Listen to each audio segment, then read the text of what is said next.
Hey guys, सो edu algo की तरफ से एडू एल्गो के चैनल में आप सबका स्वागत है। तो इस वीडियो में हम लोग कुछ इम्पोर्टेंट डिस्कशन करेंगे, जैसे कि डाटा स्ट्रक्चर्स एल्गोरिथम्स लर्निंग की रोड मैप क्या होनी चाहिए एटलीस्ट इन 2021 में, बिकॉज कंपटीशन बहुत बढ़ गया है। और अभी अगर आप डाटा स्ट्रक्चर एल्गोरिथम कंप्लीट नहीं करते तो शायद ही किसी इंटरव्यू में आप क्वालिफाई कर पाओगे। तो उससे पहले हम लोग कुछ और चीजें डिस्कस करेंगे रिगार्डिंग दिस चैनल और रिगार्डिंग एडू एल्गो। हम लोग कौन हैं और हम लोग क्या करते हैं, और जो ये ओपन सोर्स कल्चर है ये चीज क्या है। तो ये 2 मिनट के लिए हम डिस्कस करेंगे। उसके बाद हम लोग अपने मेन कंटेंट पे जाएंगे, और वीडियो को लास्ट तक देखना। वीडियो के लास्ट में कुछ फेलोशिप अपॉर्चुनिटीज और कुछ कोर्सेज गिव अवे का ऑप्शन है। तो उसमें हम लोग क्या कर सकते हैं, आपको कुछ नए अपॉर्चुनिटीज के बारे में बताएंगे जो कि एंटायरली फ्री ऑफ कॉस्ट है। आपको कोई पेमेंट देनी नहीं पड़ेगी। आप वहां पे पार्टिसिपेट करके अपने आप को ग्रो कर सकते हो हमारे ब्रांड के साथ। तो एडुएल को एडुएल को के बारे में ज्यादा जानने के लिए आप लोगों को एक लिंक प्रोवाइड की जाएगी डिस्क्रिप्शन में, जिसके थ्रू आप एडुएल के बारे में ज़्यादा जान सकते हैं। और हालांकि हम लोग बहुत सारी चीज़ें करते हैं, जैसे डाटा एनालिटिक्स हो गया, फ्रीलांस डिजाइनिंग हो गया, या फिर ये हमारा अपना मैगजीन है जो कि फ्री ऑफ कॉस्ट में अवेलेबल है, आप यहाँ पे देख सकते हैं। ये कुछ नए अपॉर्चुनिटीज़ हैं, ये सब हमारे प्रोडक्ट और सर्विसेज हैं। तो आप जाके वेबसाइट पे, हमारे जो वेबसाइट पे जिसका लिंक डिस्क्रिप्शन में दिया गया है, तो आप वहाँ पे जाके देख सकते हैं। ये पहली बात। दूसरी बात, ये चैनल क्यों? तो आप लोगों में से कुछ यहाँ पे इसीलिए हो क्योंकि थंबनेल में आप देखे होंगे ये डीएसए डाटा स्ट्रक्चर एल्गोरिथम का रोड मैप इस वीडियो में है। तो आप लोगों में से मैक्सिमम पीपल यहाँ पे इसलिए हो क्योंकि आपको फैंग, टैंग और जितने सब एएनजी वाले चीजें आजकल आ रहे हैं नए उभर के सॉफ्टवेयर मार्केट में, आपको वो सब क्रैक करना है। तो मेरे दोस्त, अगर आप ये सब क्रैक करना चाहते हैं और उसके लिए इस वीडियो में हैं और इस चैनल में हैं, तो आई एम सो सॉरी, ये चैनल आपके लिए नहीं है। हम लोग ये सब क्रैक करवाने के लिए कोई भी शॉर्टकट उपाय या कोई भी चीजें नहीं पढ़ाते हैं। हालांकि हमको पता है ये सब क्रैक करने के लिए डीएसए एक बहुत ही जरूरतमंद चीज है, लेकिन उससे भी जरूरतमंद ये चीज है कि आपको कंप्यूटर साइंस इंजीनियरिंग और एल्गोरिथम्स में इंटरेस्ट हो।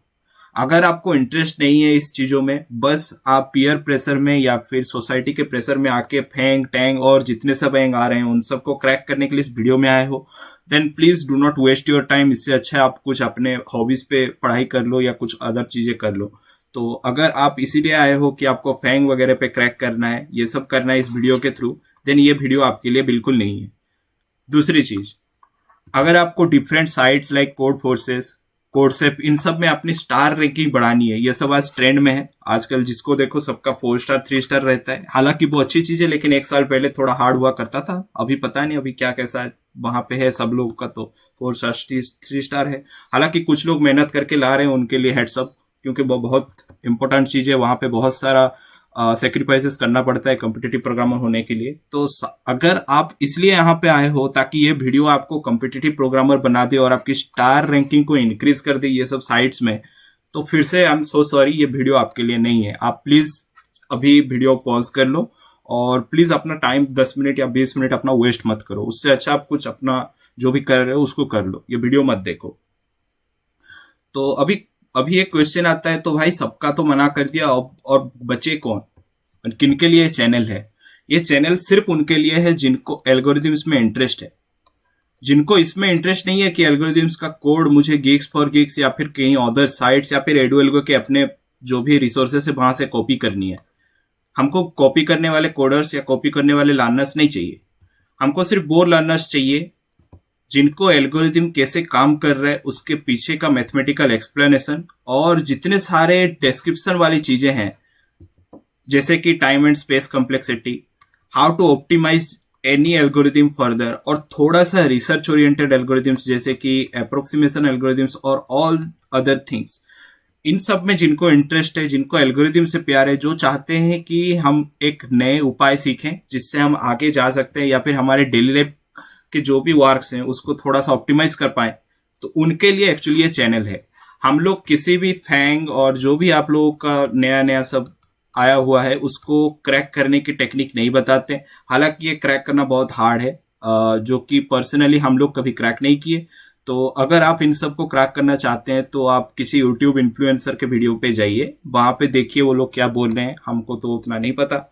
और अगर आप कहीं पे सीपी की रैंकिंग बढ़ाने के लिए आए हैं, जो आप मतलब एक्चुअली सीपी की रैंकिंग जिसको बढ़ानी होती है, जो सीरियस है सीपी के लिए, वो यूट्यूब वीडियो पे नहीं आते हैं, वो बैठ के कोडिंग करते हैं। तो अगर आपको सीपी की रैंकिंग बढ़ाने के लिए आप ये वीडियो देख रहे हैं तो ये आपके बिल्कुल नहीं है। उससे अच्छा है आप थोड़ा सा कोड कर ले।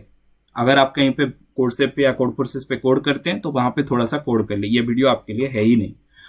अगर आपको एल्गोरिथम्स में इंटरेस्ट है देन आप प्लीज रुकिए, आपके लिए हमारे पास बहुत कुछ चीजें हैं जो कि फ्री में भी अवेलेबल हैं, जो जिसके लिए थोड़ा सा आपको पेमेंट भी लग सकता है, लेकिन पेमेंट ज्यादा नहीं है। ताकि जैसे कि हमारे कंपटीटर्स 16,000 17,000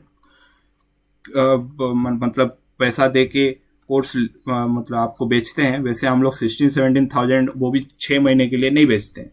हमारा कोर्सेज लाइफ टाइम अवेलेबल है और सभी कोर्सेज का रेंज लेस देन 2,000 रुपीज है। तो कंटेंट भी अच्छा होगा। तो आप देखिए हमारे वीडियो में क्या है, फिर हम लोग डिस्कस करते हैं। अभी हम मेन कंटेंट पे जाएंगे जिसके लिए आप लोग यहाँ पे हो। तो हालांकि ऑलमोस्ट डेली हम लोगों को एक क्वेश्चन आता रहता है, as we are an organization promoting algorithm, so हमको एक क्वेश्चन तो आता ही रहता है कि सर हमें डीएसए कैसे करना है। ओके, सो आपको डीएसए करना है तो इसके लिए आप डिफरेंट रिसोर्सेज के थ्रू जा रहे हो। इंटरनेट पे जो भी रिसोर्सेस हैं, बाकी कुछ कंपनीज भी अपने फ्री रिसोर्सेस दे रहे हैं, तो जो भी रिसोर्सेस है आप उनके थ्रू जा रहे हो। लेकिन क्या आपको एक्चुअल में इसका रोड मैप पता है? क्या आपको ये पता है आपको कहां से शुरू करना है और कहां से खत्म करना है? क्योंकि डीएसए तो एक बहुत बड़ा फील्ड है और आप अगर शायद इंटरव्यू के लिए प्रिपेयर कर रहे हो या फिर कहीं पे सॉफ्टवेयर इंजीनियर जॉब के लिए प्रिपेयर कर रहे हो या फिर रिसर्च के लिए प्रिपेयर कर, तो इन सब के लिए आपको एक स्टार्टिंग पॉइंट और एक एंडिंग पॉइंट जानने की बहुत जरूरत है। तो ये वीडियो में हम उसी चीज को डिस्कस करेंगे कि डीएसए का starting point and ending point क्या होना चाहिए। और स्टार्टिंग पॉइंट से पहले कुछ प्री रिक्विजिट्स होते हैं जिनको शायद आप में से बहुत लोग इग्नोर कर देते हैं और केवल एक हफ्ते में खत्म करके आगे बढ़ जाते हैं। तो ऐसा मैंने पर्सनली देखा है, जो लोग एक हफ्ते में प्री रिक्विजिट खत्म कर देते हैं डीएसए के लिए, और मतलब तो इनको 2 महीने में इंटरव्यू क्रैक करना है तो एक हफ्ते प्री रिक्विजिट पढ़ लिए, बाकी टाइम थोड़ा बहुत डीएसए कर लिया और जाके इंटरव्यू क्रैक कर लिया। तो आप लोगों का जो इसका जो स्ट्रेंथ है ना वो वोलेटाइल है। एक साल बाद आपको सेम कंसेप्ट याद नहीं रहेंगे, याद रहना तो दूर की बात, आप एक लाइन भी कोड नहीं लिख पाएंगे डीएसए के ऊपर, या फिर अपने से डीएसए पे ऊपर नहीं लिख पाएंगे। हाँ, आप वो कर सकते हो, आप गूगल में जाके स्टैक ओवरफ्लो पे सर्च कर सकते हो। अब वो आजकल बहुत लोग करते हैं, इनफैक्ट जो भी सॉफ्टवेयर प्रोफेशनल्स हैं वो भी करते हैं। तो आपको क्या मतलब, आपने क्रैक कर लिया interview on the basis of DSA, अब जाके स्टैक ओवरफ्लो पे गूगल कर रहे हो सेम डीएसए, सेम स्टैक का डाटा स्ट्रक्चर इंप्लीमेंट करने के लिए आप जाके स्टैक ओवरफ्लो पे या क्यू का डाटा स्ट्रक्चर इंप्लीमेंट करने स्टैक ओवरफ्लो पे देख रहे हो। तो इंटरव्यू प्रिपरेशन क्यों किया? सीधी सी बात है। तो इसीलिए बोलता हूं कि जो भी प्रीरिक्विजिट्स हैं उनको अच्छे से आपको आना चाहिए। तो जो मैं अभी प्रीरिक्विजिट्स के बारे में बोलूंगा उसके लिए मेरी पर्सनल एक बुक है, पाइथन में है वो बुक। हालांकि आप उस बुक में से चीजों को, कंसेप्ट्स को समझ के दूसरे लैंग्वेजेस में भी यूज कर सकते हैं। जैसे C++ में थोड़ा सा सिंटैक्स अलग होता है, जावा में थोड़ा सा सिंटैक्स अलग होता है। कुछ लोग जावास्क्रिप्ट कर रहे होंगे, उनके वहां तो और भी चीजें अलग हैं, जावास्क्रिप्ट सबसे हार्ड है। तो ऐसे सब चीजें हैं, लेकिन मैं बेसिस पाइथन पे बात करूंगा। अगर आप पाइथन सीख भी नहीं रहे हो तब भी कोई बात नहीं, जो भी लैंग्वेज सीखो कंसेप्ट सेम ही रहता है। ऑब्जेक्ट ओरिएंटेड प्रोग्रामिंग हो, क्लास का ऑब्जेक्ट का कंसेप्ट, ये सब सेम ही रहता है, कंसेप्ट को भी चेंज नहीं होता है। हाँ, थोड़ा सा सिंटैक्स और थोड़ा सा चेंजेस हैं जो कि प्रोग्रामिंग लैंग्वेज को अलग बनाता है। तो अभी हम लोग स्टार्ट करेंगे कि इनके लिए प्री रिक्विजिट जो चीजें हैं वो एक्चुअल में क्या क्या है। तो पहली बात, प्री रिक्विजिट चीजों के लिए आपको पहले आपको एक लैंग्वेज चूज करना है। आपके पास बहुत सारे ऑप्शंस है, मैं यहाँ पे ऑप्शंस नहीं बताने वाला हूँ, आप लोगों को पता है क्या क्या ऑप्शंस है। तो अगर कोई कॉम्पिटिटिव प्रोग्रामिंग करना चाहता है तो वो C++ यूज करे, क्योंकि वहां पे थोड़ा सा टाइम एंड स्पेस कॉम्प्लेक्सिटी वालों की चीजों में जो भी ऑनलाइन कंपाइलर्स होते हैं, आजकल पाइथन के लिए भी आ गए हैं, तो वो आप यूज कर सकते हैं C++। लेकिन मैं अभी पर्सनली यहाँ पे पाइथन का आपको बताऊंगा, जो कि एक्चुअल में बहुत ईजी है। और आप अगर जानना चाहते हैं डीएसए एक्चुअल में कैसे काम करता है तो आप पाइथन में भी कर सकते हैं, कोई भी लैंग्वेज चूज कीजिए, उससे कोई मतलब नहीं।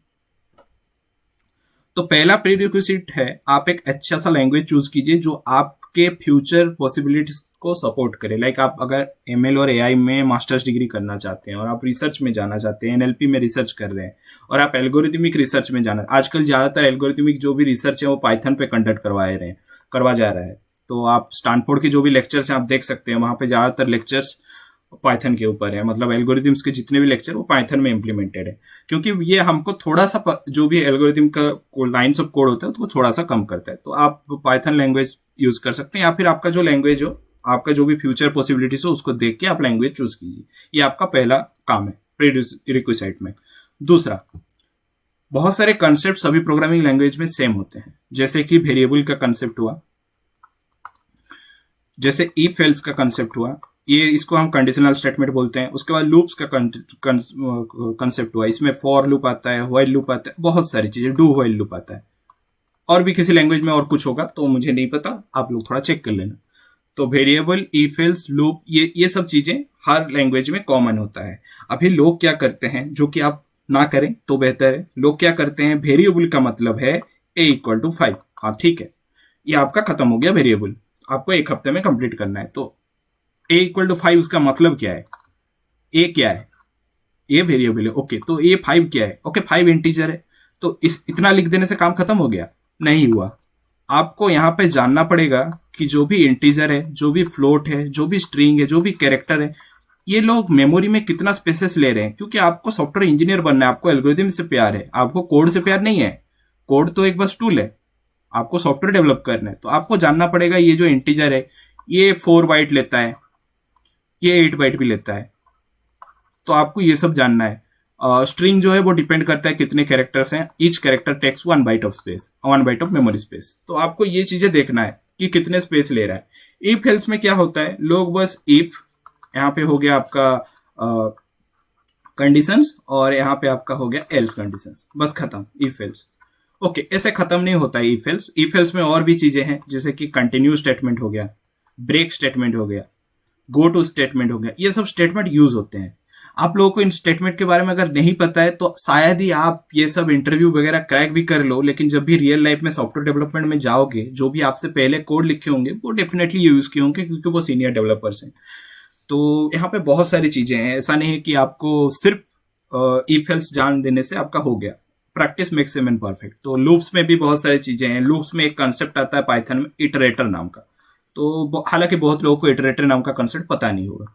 आप लोग यूज कर रहे हो लेकिन आपको ये टर्म पता नहीं होगा, यहाँ पे कौन सी लिमिटेशन है वो भी आपको पता नहीं होगा, लेकिन ठीक है, वो कोई बात नहीं है। आप धीरे धीरे सीख जाओगे। तो ये दो कंसेप्ट हो गए जो आपको सीखना है। तीसरा बहुत ही इंपॉर्टेंट कंसेप्ट, ये हर जगह यूज होता है, इसके बिना तो इंडस्ट्री आप सोचो ही मत। ये है फंक्शन का कंसेप्ट। यहाँ पे एक चीज होता है जेनरेटर फंक्शन नाम का, पाइथन में। मैं स्पेशली पाइथन की बात कर रहा हूँ, दूसरे प्रोग्रामिंग लैंग्वेजेस में भी सिमिलर चीजें हैं, तो आप चेक कर लेना। C++ में जेनरेटर का कोई उतना तो है नहीं, मेरे को जितना पता है, फिर भी आप चेक कर लो। लेकिन फंक्शन का concept that's common in all the languages. So आप फंक्शन के कंसेप्ट को अच्छे से पढ़ें, वो बहुत जरूरी है। चौथा आता है OOP, जिसको हम लोग ऑब्जेक्ट ओरिएंटेड प्रोग्रामिंग और OOD, ऑब्जेक्ट ओरिएंटेड डिजाइनिंग भी बोलते हैं। ये चीज जितने भी इंटरव्यू प्रॉब्लम्स होते हैं ना, उनमें पूछा जाता है। हालांकि ट्विटर में अभी रिसेंटली पूछा गया था कि design an elevator system. Elevator मतलब जो लिफ्ट आप यूज करते हो, उसको आप डिजाइन करो through your code, through your object oriented designing, through your class and objects and other concept like polymorphism, inheritance, friend class, friend functions, virtual class, virtual, all these things are included. So ये सब चीजें object oriented programming में आते हैं, जो बहुत जरूरी है। क्यों? ये आगे मैं लिंक लिस्ट की बात करूंगा, बाइनरी ट्री की बात करूंगा। ये सब जो भी नोड्स यूज करते हैं ना, वो सब क्या है, वो एक्चुअली एक ऑब्जेक्ट्स हैं। ये कोई डाटा टाइप्स नहीं है, वो यूजर डिफाइंड डाटा टाइप्स हैं, प्रीवियसली डिफाइंड नहीं होते हैं। तो उसके लिए OOP जो भी ऑब्जेक्ट ओरिएंटेड प्रोग्रामिंग है, ये जानना बहुत जरूरी है। बहुत सारे लोगों को मैं देखा हूँ, OOP वाले जितने भी सेक्शंस होते हैं, पॉलीमॉर्फिज्म हो गया, इनहेरिटेंस हो गया, ये सबको वो लोग रिव्यू नहीं करते हैं, अच्छे से पढ़ते नहीं है। तो आगे उनको बहुत प्रॉब्लम होने वाली है। अगर DSA आप करना चाहते हो, अच्छे से अगर करना चाहते हो, हाँ इंटरव्यू के लिए 2 महीना प्रिपेयर कर ले हो तो आपका अलग है। अगर आप सीखना नहीं चाहते हो तो वो मैं कुछ नहीं कर सकता। तो और एक कंसेप्ट है जिसको हम टाइम एंड स्पेस कॉम्प्लेक्सिटी बोलते हैं। इसका मतलब क्या है? इसका मतलब यही है कि आपके CPU में एक प्रोसेसर है ना, आपके कंप्यूटर में एक CPU है जिसको हम प्रोसेसर भी बोलते हैं। तो क्या होता है, आप जितना इनपुट देते हो, सपोज आप n इनपुट देते हो, तो n के ऊपर डिपेंड करके कुछ टाइम लगता है कंप्यूटर को चीजों को एग्जीक्यूट करने में। ये चीज ऐसा नहीं है कि ज्यादा n होगा तो ज्यादा टाइम लगेगा, कम n होगा तो कम टाइम लगेगा, सब एल्गोरिथम में सेम लगेगा, नहीं, ऐसा नहीं सोचना है।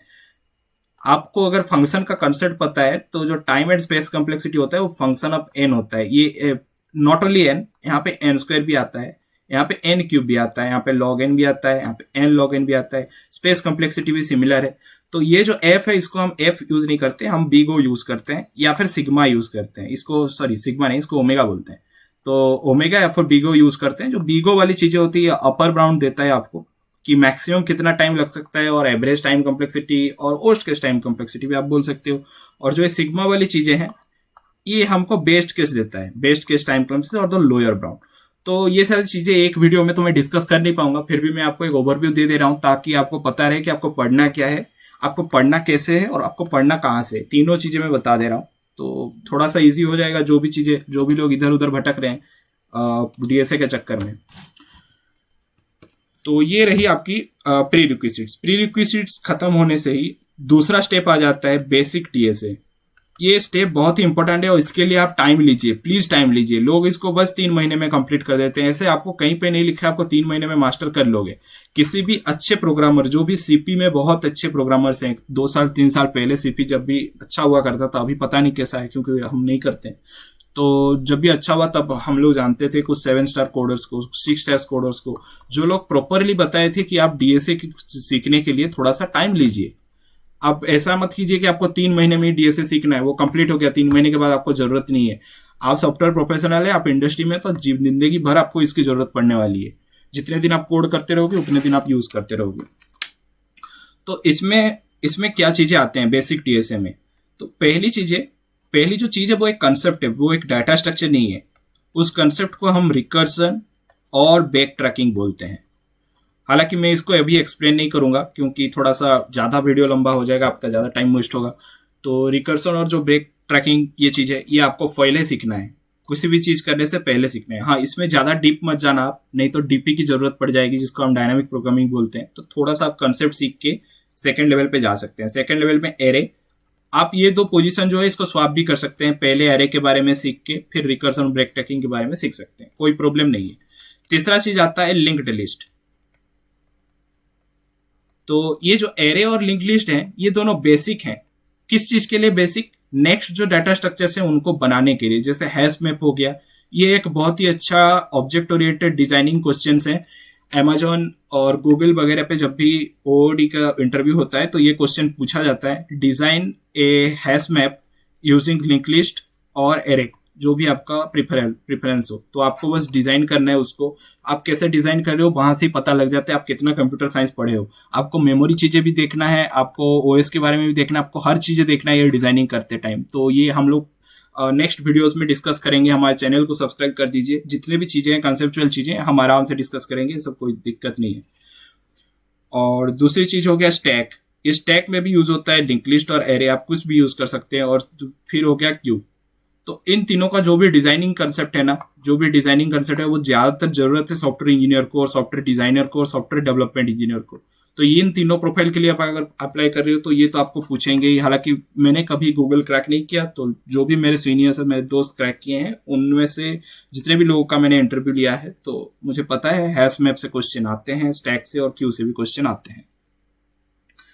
तो फिर आता है एक बहुत ही सही वाला चीज जिसको हम लोग ट्री बोलते हैं। तो ट्री भी बहुत तरह के होते हैं। अभी ट्री मतलब, हाँ, आप पेड़ समझ सकते हो। पेड़ में क्या होता है, रूट यहाँ पे होता है, ये रहेगा आपका रूट, और पेड़ ऐसे होता है।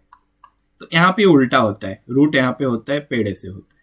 तो ये हमारा ट्री है। ट्री में भी 3 चीजें हैं जिसको हम लोग बोलते हैं जेनेरिक ट्री, जहां पे number of childs n number of childs हो सकते हैं।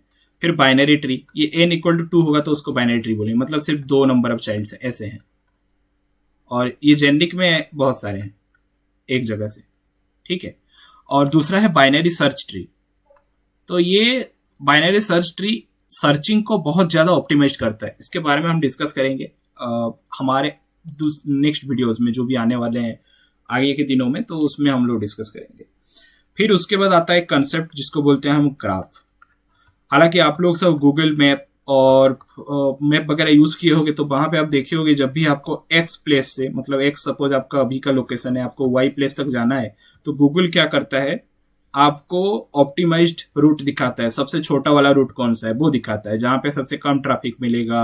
और जो भी चीजें हैं, जो बाकी जो भी वेट्स होते हैं, वेट्स मतलब ये कम ट्रैफिक हो गया, जो भी कैरेक्टरिस्टिक्स हैं उन सबको देख के आपको सटेस्ट पाथ दिखाता है।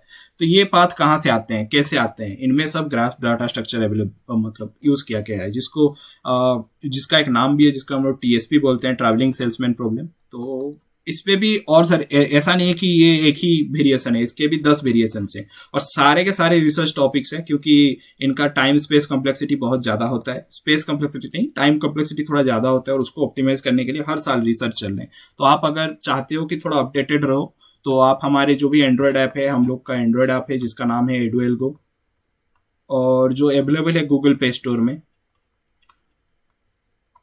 तो आप उसको डाउनलोड कर सकते हो। उसका डाउनलोडिंग का लिंक हम देंगे, ताकि आप लोगों को जो भी नए नए चीजें आ रहे हैं, जो भी रिसर्च टॉपिक्स आ रहे हैं, हम वहाँ पे पब्लिश करते रहते हैं हमारे ब्लॉग्स के थ्रू, तो आप वहाँ पे पढ़ सकते हैं। ये हमारा ऐप है जो कि गूगल प्ले स्टोर पे अवेलेबल है, तो आप ये यूज कर सकते हो। ठीक है, तो ये हो गया ग्राफ डाटा स्ट्रक्चर। और एक स्ट्रक्चर है, ये जानना जरूरी है। वैसे ये क्यू का वेरिएशन है, क्यू में ही लोग पढ़ाते हैं, लेकिन कुछ लोग अलग करके पढ़ाते हैं, जैसे कि यूनिवर्सिटीज में थोड़ा अलग करके प्रायोरिटी क्यू को पढ़ाते हैं, क्योंकि इसका अलग ही प्रायोरिटी है। तो ये भी क्यू जैसा है, लेकिन इसमें एक वेट असाइंड हो जाता है। तो आपको समझ में आ रहा होगा कि यहाँ पे हम लोग ऑब्जेक्ट्स यूज करने वाले हैं। अभी मैं ज्यादा डिटेल में जाऊंगा नहीं, आप लोग थोड़ा कंफ्यूज हो जाओगे। तो प्रायोरिटी क्यू, तो इतने सारे चीजों को अगर आप कंप्लीट करते हो, तब जाके आपका बेसिक जो डाटा स्ट्रक्चर है वो कंप्लीट होता है। लेकिन वो पूरा कंप्लीट नहीं है, अभी भी और चीजें हैं, जैसे कि एडवांस डाटा स्ट्रक्चर्स। तो इसमें क्या क्या चीजें आते हैं, इसमें एक चीज आता है सेगमेंट ट्री। ये बहुत ही इंपॉर्टेंट कंसेप्ट है, बहुत ही जगह पे यूज किया जाता है। इवन हमारा जो भी पैकेज है एडुएल्गो का सॉफ्टवेयर पैकेज, वहां पे भी हम रिसेंटली एक सेगमेंट ट्री नाम का सेगमेंट ऐड किए हैं, जिसको हमारे one of the contributor add किए हैं। तो आप वो भी चेक कर सकते हैं हमारे रिपो पे, जिसका लिंक डिस्क्रिप्शन में है। दूसरे चीज है कि आपको सफिक्स अरे के बारे में जानना है। तो ये बहुत इंपॉर्टेंट चीज है, बहुत ज्यादा ऑप्टिमाइज कर सकता है आपके एल्गोरिदम को in some problems, not in all problems. और प्रॉब्लम्स आपको कहाँ पे मिलेंगे, आप थोड़ा सीपी का प्रैक्टिस कीजिए, लेकिन सीपी इसलिए मत कीजिए क्योंकि आपको स्टार चाहिए। सीपी एक बहुत अच्छी चीज है, बहुत अच्छी स्पोर्ट है। तो अगर आप उसको अच्छे से कर रहे हो तो केवल स्टार और केवल इंटरव्यू के लिए प्लीज ना करें। इससे हमारा जो कम्युनिटी है ना वो खराब हो रहा है, जो भी सीपी का कम्युनिटी है, जो भी केवल स्टार और केवल इंटरव्यू के लिए आ रहे हैं। तो आप कुछ सीखने के लिए सीपी कीजिए, कुछ नया सीखने के लिए, स्टार के चक्कर में मत कीजिए। और तीसरी चीज है एबीएल ट्री।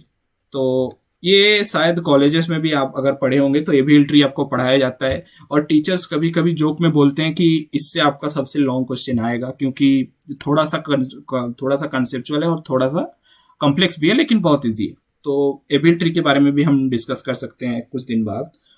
और ये जो ग्राफ डाटा स्ट्रक्चर जो आपने देखे, उनके बहुत ही एडवांस डाटा स्ट्रक्चर्स हैं, जैसे बाइपेराइट ग्राफ, और भी बहुत सारे एडवांस। और ये जो ग्राफ डाटा स्ट्रक्चर देख रहे हैं, ये डायरेक्टली यूज होता है हमारे जो भी एमएल एल्गोरिथम्स कुछ हैं वहां पे भी यूज होता है। तो ऐसा नहीं है कि ग्राफ बहुत ज्यादा इंपॉर्टेंट है, लोग उतना फोकस नहीं करते हैं अपने अंडर ग्रेजुएट करते हैं टाइम, लेकिन ग्राफ एक्चुअल में इंपॉर्टेंट है। और भी चीजें हैं, जैसे फेनविक ट्री नाम की चीज है, फेनविक ट्री, तो ये भी इंपॉर्टेंट है। ऐसा बहुत सारी चीजें हैं जो मैं एक्चुअल में इग्नोर कर रहा हूँ, क्योंकि एडवांस डाटा स्ट्रक्चर कभी नेवर एंडिंग प्रोसीजर है। तो मैंने आपको क्या बताया, जो भी बेसिक डाटा स्ट्रक्चर उनको आप टाइम देके पढ़िए। एडवांस डाटा स्ट्रक्चर आप एज ए हॉबी पढ़ सकते हैं। आप अगर सॉफ्टवेयर डेवलपर बन भी गए तब भी आप ये पढ़िए, ये आपके कंपनी को या आपका स्टार्टअप जो भी आपका है उस पर आपको बहुत ज्यादा हेल्प करेगा आपको चीजों को ऑप्टिमाइज करने के लिए। हम अपने स्टार्टअप में बहुत सारी चीजों को ऑप्टिमाइज करने के लिए बहुत सारे एल्गोरिथम्स की यूज कर रहे हैं। हालांकि हम एडवांस एल्गोरिथम्स यूज नहीं कर रहे हैं, हमारा उतना बड़ा स्टार्टअप है नहीं। तो ठीक है, तो ये चीजें हैं। और भी कुछ चीजें हैं, जैसे कि हमने, ये तो डाटा स्ट्रक्चर्स की बात हो गई, इसमें भी कुछ हमारे एल्गोरिथम्स थे। अभी कुछ अदर एल्गोरिथम्स भी हैं जो नेम्ड एल्गोरिथम्स भी हैं, और भी डिफरेंट एल्गोरिथम्स हैं। तो मैं अभी बताता हूँ कौन कौन से एल्गोरिथम्स को ऑन द मिनिमम बेसिस आपको अच्छे से पढ़ना है। तो पहले आ गया आपका सॉर्टिंग। ओके, तो सॉर्टिंग में बहुत सारे एल्गोरिथम्स हैं, जैसे बबल सॉर्ट हो गया, सिलेक्शन सॉर्ट हो गया, मर्ज सॉर्ट हो गया, हीप सॉर्ट हो गया, क्विक सॉर्ट हो गया, ये सब है। क्विक सॉर्ट सबसे अच्छा है, उसके बाद मर्ज सॉर्ट, और फिर हीप सॉर्ट, फिर बाकी ये दो सॉर्ट्स आते हैं। तो और भी चीजें हैं, बकेट सॉर्ट हो गया, साइकिल सॉर्ट हो गया, बहुत सारी चीजें। आपको जितना जानना है आप जान सकते हो, पूरा खुला मैदान है। सब कुछ अवेलेबल है। इवन हमारे कोर्सेस अवेलेबल हैं कम प्राइसेस में, आप वो भी ले सकते हैं। आप बहुत सारी चीज़ों को जान सकते हैं। ऐसा नहीं कि ये जानना बहुत ही मुश्किल है, बहुत ही ईजी है। लोग बोलते हैं ज़्यादा मैथमेटिक्स चाहिए, थोड़ा सा अंडरस्टैंडिंग चाहिए, ज़्यादा मैथमेटिक्स नहीं चाहिए। सर्टिंग हो गया और सर्चिंग हो गया। सर्चिंग एल्गोरिथम में भी बहुत सारी चीज़ें हैं, जैसे बाइनरी सर्च हो गया, लीनियर सर्च तो बहुत ईजी है, उसमें कुछ होता नहीं है, तो हम लोग बाइनरी सर्च यूज करते हैं। और एक बात, ये जो बाइनरी सर्च है ये डिवाइड एंड कन्क्यूर एल्गोरिथम भी है, तो उसके बारे में मैं अभी बताऊंगा। डिवाइड एंड कन्क्यूर मतलब अंग्रेजों ने इंडिया को जब लिया था अपने कंट्रोल में, तो लोग डिवाइड एंड कन्क्यूर रूल का अप्लाई किए थे। आप लोग हिस्ट्री में बहुत सारे लोग पढ़े होंगे, लेकिन कभी किसी ने फोकस नहीं किया हुआ। तो उसमें क्या है, आप एक चीज को डिवाइड करो। सपोज ये आपका चॉकलेट पीस है, आप दो भाग में डिवाइड करो, इसको पहले इसके ऊपर काम करो, फिर इसके ऊपर काम करो, फिर दोनों को जोड़ दो। तो यही चीजें जोड़ना जो प्रोसेस है उसको तो वो होता है बाइनरी सर्च में। तो ज्यादा उसके जो भी डिटेल्स हैं वो हम लोग वीडियोस में पढ़ेंगे, इस पे नहीं पढ़ेंगे एटलीस्ट। तो उसके बाद आ गया ये जो डिवाइड एंड कन्क्यूर है, तो इसमें तो मैंने बता दिया ये सब क्या है। तो आप इसको यूज कर सकते हैं, divide and conquer. Even the segment tree वाला जो पार्ट है ना, उसमें भी हम लोग ये सब चीजें यूज करने वाले हैं। तो और उसके बाद है डायनेमिक प्रोग्रामिंग। ओके, सो ये सबसे कॉम्प्लेक्स चीज है और इसको मास्टर करने में हालांकि पूरा जिंदगी निकल जाती है, फिर भी आप बेसिक प्रॉब्लम के लिए एटलीस्ट प्रैक्टिस कीजिए। ऐसा नहीं है कि जो चीज बहुत हार्ड है उसको आपको छोड़ना है, वो आपको वहां से करना है और करते जाना है, कंसिस्टेंट एफर्ट देना है आपको। ऐसा नहीं कि आज मैंने कर दिया और कल मैंने छोड़ दिया, हो गया मेरा इंटरव्यू हो गया तो मैं बंद कर देता हूं, तो ऐसा नहीं है। उसके बाद आता है ग्रीडी एल्गोरिथम्स। ये बहुत ही अच्छा रिसर्च टॉपिक्स है और ये एक्चुअल में पहले भी पढ़ाया जाता है। मतलब ये सब चीजें पढ़ाने से पहले भी ग्रीडी एल्गोरिथम्स पढ़ाया जाता है, तो उसके बारे में भी हम डिस्कस, जैसे कि इसका नाम है ना वैसे ही उसका काम है, तो वो हम लोग डिस्कस कर सकते हैं। और भी हैं ज्योमेट्रिक एल्गोरिथम नाम की चीजें, ये बहुत ही थोड़ा सा मैथमेटिकल है लेकिन बहुत ही ज्यादा इंटरेस्टिंग है। अगर आपको कभी इंटरेस्ट हुआ मैथमेटिक्स ज्योमेट्री वाले पार्ट में और बाकी सब पार्ट में, तो उससे आप थोड़ा सा रिलेट कर पाओगे। हालांकि ऐसा है नहीं, थोड़ा सा आप तो रिलेट कर पाओगे, ऐसा नहीं है। तो ये सारे जो भी एल्गोरिथम्स मैंने अभी लिखे हैं, जैसे सॉर्टिंग हो गया, ये हो गया sorting, searching, divide conquer, dynamic programming, greedy algorithm, geometric algorithm, और भी है ग्राफ एल्गोरिथम्स हैं, मोर्स एल्गोरिथम्स हैं, ये सब एल्गोरिथम्स हैं। तो ये सब भी आप सीख सकते हो। एल्गोरिथम से नेवर एंडिंग है, तो आप ये कभी खत्म नहीं होगा। और मैं आपको प्री रिक्विजिट्स के लिए कुछ बुक की बात कर रहा था, वो भी दिखाता हूँ। तो ये आप शायद समझ गए हैं, तो अगर नहीं समझे तो दोबारा वीडियो को देखिए। अगर कुछ और भी नहीं समझे तो नीचे हमारे डिस्क्रिप्शन में हमारा ईमेल दिया गया है, जिससे आप पूछ सकते हो आपके जो भी डाउट्स हैं। डेली हंड्रेड्स ऑफ डाउट्स आते हैं, तो हम ट्राई करते हैं सबको रिप्लाई करें। तो वैसा है, ये हमारा वेबसाइट है जहाँ आप देख सकते हो। और जो मैं बुक की बात कर रहा था उसकी लिंक भी है। ये प्रीरिक्विजिट्स जो भी है उसको कंप्लीट करने के लिए बहुत अच्छी बुक है, बिगिनर्स गाइड है। इसमें आपको डीएसए नहीं मिलेंगे। ये जो बुक है ना, यहाँ पे आपको जो भी प्रीरिक्विजिट चीजें हैं, इफ एल्स कैसे काम करता है, क्या करता है, उसके जितने सारे डिटेल्स हैं सभी बुक में अवेलेबल है। तो इसको आप फ्री में भी ले सकते हो किंडल अनलिमिटेड में, या फिर 299 लगता है अगर आप पूरी जिंदगी के लिए लेना चाहते हो बुक को। बहुत ही चीप बुक है और बहुत ज्यादा चीजें दिया गया है। अराउंड 200 के आसपास के जो भी प्रॉब्लम्स है वहां पे दिए गए हैं, अराउंड 150 शायद, तो उतने प्रॉब्लम्स दिए गए हैं, तो आप वो भी देख सकते हैं। और जो ओपन सोर्स वाला पार्ट है हमारा, वो भी आप देख सकते हैं, वो भी हम नीचे देंगे डिस्क्रिप्शन में। हम ओपन सोर्स में क्या करते हैं, हमारे अपने कितने सारे प्रोजेक्ट्स हैं आप देख पाओगे। हमारा पाइथन पैकेज है एडुएल्गो, हमारा एंड्रॉइड एप्लीकेशन है, मशीन लर्निंग का एक नया रिपोजिटरी आया हुआ है, इंटरव्यू प्रिपरेशन के लिए हम एक साइट पे काम कर रहे हैं। और ये सब हमारे थोड़े बहुत स्पॉन्सर्स हैं जो हमको ओपन सोर्स वाले जो हमारा पार्ट है उसको स्पॉन्सर करते हैं, जेट ब्रेन्स, डिजिटल ओशन, ये सब लोग। तो ये हमारे बारे में है। और जो कोर्स का लिंक मैं बता रहा था, वो कोर्स सिर्फ 1200 रुपए से स्टार्ट होता है। कुछ डिस्काउंट्स अगर चाहिए तो आप हमारे मेल पे मेल कर सकते हो, हम डिस्काउंट्स भी देते हैं। ऐसा नहीं है कि पैसा पूरा 1200 चार्ज करते हैं, हम डिस्काउंट्स भी देते हैं। अगर आपको चाहिए तो आप बोल सकते हैं। और इसमें पूरा डिटेल्स लिखा गया है, वीडियो लेक्चर्स क्या होंगे, नोट्स क्या होंगे, चीट शीट क्या होंगे, प्रोग्रामिंग क्वेश्चन बैंक क्या होंगे, मेंटर सपोर्ट कैसे होंगे, और जो भी हम लोग गुडीज वगैरह भी देते हैं। तो यहाँ पे क्या क्या डिस्कस करेंगे वो सब चीजें भी लिखा है। तो आप जाके इस लिंक पे देखिए। 200 प्लस प्रॉब्लम्स हम लोग सॉल्व करने वाले हैं लेट कोड से और बाकी जो भी प्लेटफॉर्म्स, अच्छे प्लेटफॉर्म्स हैं उनसे, तो आप वो जाके देख सकते हैं।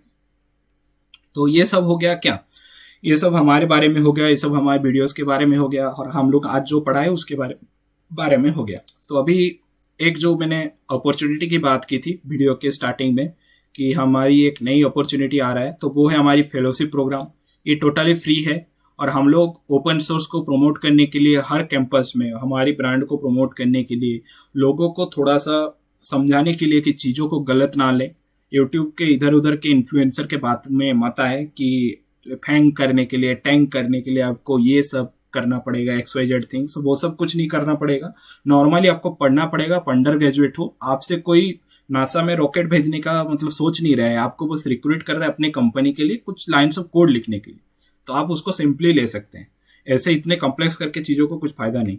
तो ये जो कैंपस फेलोशिप प्रोग्राम है, ये ऐसे ही लोगों का एक प्रोग्राम होने जाने वाला है हर कैंपस से, जो लोग आके अपना अपना प्रोजेक्ट्स रेडी करें, जो लोग हमारे प्रोजेक्ट्स में ओपन सोर्स कंट्रीब्यूशन दे, जो लोग हमसे कुछ फायदा ले, हमसे कुछ सीखें, हमारे कोर्सेज में जो भी फ्री एक्सेस है उनको मिले, तो थोड़ा सा ज़्यादा सीखें। और ये हमारे एक अपलिफ्टिंग टाइप का चालू हुआ है जिसको हम लोग लोगों को सर्कुलेट करेंगे। जो भी Tier 3 कॉलेजेस में है, Tier 2 में है, Tier 1 कॉलेजेस के भी लोग इन्वॉल्व हो सकते हैं। अगर वो चाहें कि उनके कॉलेज में अच्छा पढ़ाया नहीं जा रहा है और हम उनसे अच्छा पढ़ा सकते हैं, तो आप आ सकते हो Tier 1 कॉलेज में। Tier 2 और Tier 3 तो ऑलवेज वेलकम है, आप हमेशा आइए, कोई प्रॉब्लम नहीं है। आप पार्टिसिपेट कीजिए, कुछ बनाइए। यहाँ पे बहुत सारे हैकाथॉन्स, हम इन हाउस हैकाथॉन्स करेंगे जो बाहर लोगों के लिए नहीं होगा, आपके लिए होगा। आप सीखोगे प्रोडक्ट को कैसे बनाते हैं, आप सीखोगे सर्वर को कैसे हैंडल करते हैं, सर्वर में डिप्लॉय कैसे करते हैं, डिफरेंट जो कंपोनेंट्स होते हैं, DNS सर्वर हो गया, CDN सर्वर, ये सब चीज़ें कैसे काम करते हैं, वो सब आप सीख सकते हो यहाँ पे आके।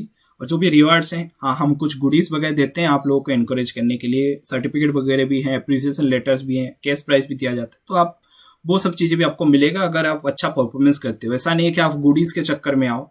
अगर आपको गुडीज ही चाहिए तो आप एक्चुअली हमको मेल कर दो, हम जो भी अपना थोड़ा बहुत पेमेंट लेते हैं वो देख के आपको गुडीज दे देंगे। और आप गुडीज के लिए आना चाहते हो तो प्लीज मत आओ। ये जो है, हम चाहते हैं कि आप लोग सीखो, हमसे सीखो और हमको प्रमोट करो, अपने आप को प्रमोट करो। जिसका ब्रांड वैल्यू जितना ज्यादा है उसका उतना ज्यादा एनुअल पैकेज होता है, और पैकेज के चक्कर में काम नहीं करना चाहिए, लर्निंग के लिए काम करना चाहिए। तो ऐसा है कि आप यहाँ पे हमको कांटेक्ट भी कर सकते हो। यहाँ पे जितने भी कांटेक्ट ईमेल एड्रेस दिए हैं तो उससे आप हमको कांटेक्ट कर पाओगे। आप हमको गूगल पे भी फाइंड कर सकते हो, just right EduElgo on your search box and बाकी सब चीज़ें आ जाएंगी। तो ये सब है हमारे बारे में। और जो भी हमारा एंड्रॉयड ऐप है वो अभी EduElgo के नाम से अवेलेबल है, जिसको मैं आपको शो कर देता हूँ। 1 सेकेंड।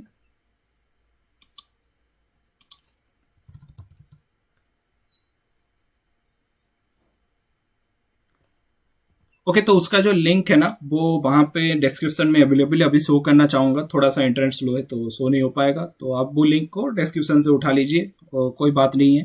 तो वैसे ही अच्छी ऐप है, वहाँ पे हमारी ब्लॉग्स आती रहती हैं, तो आप चाहो तो प्रीफर कर सकते हो डिफरेंट ब्लॉग्स पर, और वो फ्री ऑफ कॉस्ट है, कोई पैसा नहीं लगता है। तो ऐसा है। तो थैंक यू सो मच ये वीडियो देखने के लिए। अगर आपको कंटेंट सही लगा, कंटेंट जेन्युइन लगा, सही लगा का मतलब कंटेंट अगर जेन्युइन लगा, अगर आपको अच्छा नहीं लगा तब भी आप हमको लिख के बताइए कि कौन सा सेक्शन आपको अच्छा नहीं लगा, उसको हम सही करने की कोशिश करेंगे। अगर आपको अच्छा लगा तो अपने फ्रेंड्स एंड फैमिली के साथ शेयर कीजिए, ताकि वो हम लोग मैक्सिमम लोगों तक पहुंच पाएँ, हम मैक्सिमम लोगों की हेल्प कर पाएँ, जो कि हम चाहते हैं, ज़्यादातर लोगों की हेल्प करना। तो चैनल को सब्सक्राइब भी कीजिए और लाइक, कमेंट और शेयर भी कीजिए। तो thank you so much. Next video में हम आपको मिलेंगे कुछ और नए और अच्छे कंटेंट के साथ, जिसमें रोड मैप नहीं होगा लेकिन कुछ डिटेल डिस्कशन होंगे कुछ एल्गोरिथम्स के ऊपर। तो थैंक यू सो मच।